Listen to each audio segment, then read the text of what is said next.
დიახ, ნათია, ქალაქის მთავარ მოედანზე ადგილობრივებმა უკვე დაიწყეს შეკრება. მე ვთხოვ ოპერატორს პირდაპირ ეთერში გაჩვენოთ ის სურათი, თუ რაც არის ახლა შექმნილი გორში. აქ არიან შეკრებილები სხვადასხვა სფეროს წარმომადგენლები და მათ აქვთ საერთო სათქმელი, უარსეუბნებიან ქვეყნის გარუსების მცდელობას, არალეგიტიმურ ხელისუფლებას, ითხოვენ ვადამდელ არჩევნებს და ასევე იმ ადამიანების გათავისუფლებას, რომლებიც ტყვეობაში ყავს ახლა პრორუსი ოლიგარქის ბიძინა ივანიშვილის რეჟიმს, რომელიც პირისპირ ტოვებს საქართველოს რუსეთთან და სულ უფრო აშორებს დასავლურ ინსტიტუტებს. მე ახლა პირდაპირ ეთერში გავესაუბრები აქ მყოფ ადამიანებს. საოკუპაციო ხაზიდან გიორგი კასრაძე ჩამოვიდა, რომელიც შეუერთდება ცოცხალ ჯაჭვს. გიორგი, რა არის დღეს შენი სათქმელი?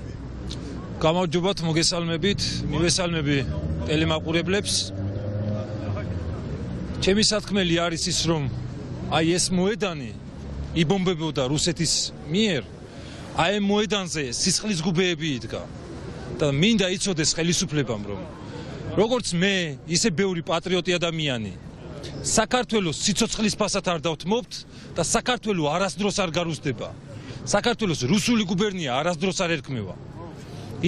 იმისთვის ვდგევარ აქ, რომ გავაპროტესტო ის ქმედებები, რა ქმედებებიც მიდის ხელისუფლების მხრიდან, რომ ქვეყანას აბარებენ რუსეთს და ანუ უნდათ რომ რუსული გუბერნიათ აქციონ რა.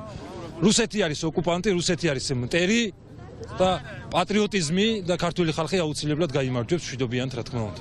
დიდი მადლობა. თქვენ უსმენთ გიორგი კასრაძეს, ყოფილ სამხედრო საოკუპაციო ხაზთან მდებარე სოფელ ერგნეთიდან. აქ იმყოფებიან ასევე პედაგოგები.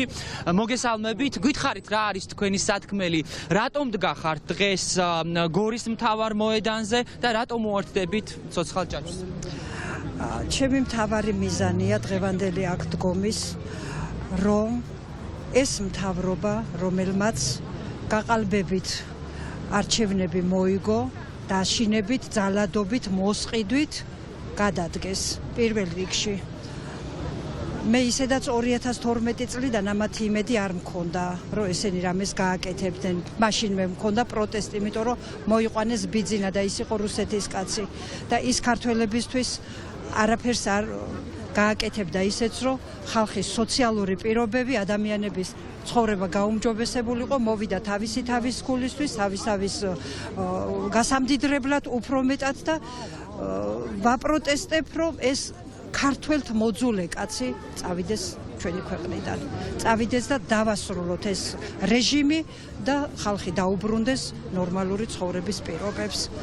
ძალიან მაწუხებს მომავალი თაობის ბედი, ჩვენი ახალგაზრდობის ბედი. მე პირადად პედაგოგი გახლავართ და ყოველთვის ეს ჩემთვის იყო მტკივნეული, რომ როგორ პირობებში იცხოვრებენ ამ თავისუფალ საქართველოში დაბადებული ბავშვები და თავისუფალ საქართველოში გაზრდილი ბავშვები, რომლებმაც არ იციან რუსეთის სუსხი, რომ ამ ბავშვებმა მეორედ აღარ იგემონ და იწვნიონ ესეთი.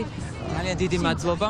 ძალიან დიდი მადლობა. თქვენ უსმენდით ერთ-ერთ პედაგოგს, რომელიც დღეს თანამოქალაქეებთან ერთად იდგება ცოცხალ ჯაჭვში და აი ასე გამოხატავს საკუთარ პროტესტს ქვეყანაში მიმდინარე მოვლენების მიმართ.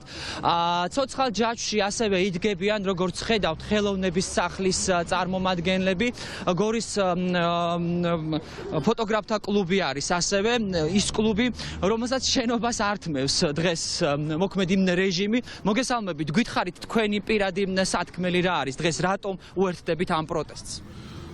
მარტივია ყველაფერი, ჩვენ შეგვეხო ეს რეჟიმი, ჩვენ მანამდეც ვიდექით, მანამდეც ვაპროტესტებდით, ზუსტად ამიტომ შეგვეხო და ზუსტად ამიტომ დგავართ აქ ჩვენს თანამოაზრეებთან, თანამოქალაქეებთან ერთად, რათა ერთად სხვა ქალაქებთან ერთად გავაპროტესტოთ და დავანახოთ ეს ერთიანი ძლიერი ჯაჭვი ჩვენს არალეგიტიმურ ხელისუფლებას. მაყურებელს ალბათ უნდა შევახსენოთ, თუ რატომ შეეხო ამ ადამიანებმა, გორელმა ფოტოგრაფებმა გააკეთეს გამოფენა სახელწოდებით ნაომარი ქალაქი, ბოდიშს არ იხდის, ისე როგორც ეს სურს პრორუს ოლიგარქს ბიძინა ივანიშვილს და ამის შემდეგ არალეგიტიმურმა ხელისუფლებამ გადაწყვიტა, რომ ახალგაზრდა ფოტოგრაფებს წაართვას შენობა. აი ასეთი ვითარება არის გორში, მოვლენების განვითარების შესაბამისად დაგიბრუნდებით პირდაპირ ეთერში.